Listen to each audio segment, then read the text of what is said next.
السلام علیکم۔ بسم اللہ الرحمن الرحیم۔ سوال نمبر 164662، عنوان ایک نماز کا کفارہ یعنی فدیہ کتنا ہے؟ سوال: ایک نماز کا کفارہ کتنا ہے؟ اگر کسی کے بارے میں معلوم نہ ہو کہ کتنی نماز فوت ہوئی ہے تو کیسے حساب لگائیں گے؟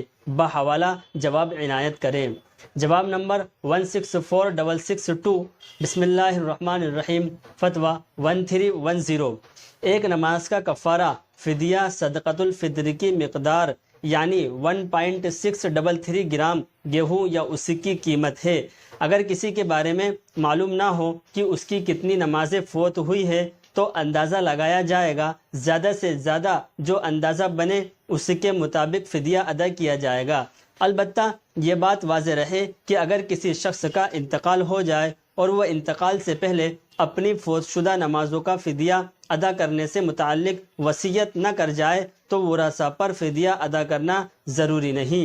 باقی اگر ورثاء اپنی ملکیت سے یا تمام ورثاء بشرطے کہ کوئی وارث نابالغ یا پاگل نہ ہو کی رضامندی سے مشترکہ طریقے سے فدیہ ادا کرے تو شرعاً اس میں کوئی حرج نہیں ہے بلکہ اچھا ہے۔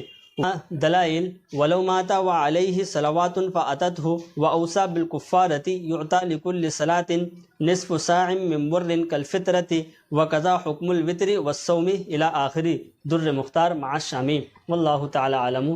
دارالفتاح دارالعلوم دیوبند۔ السلام علیکم۔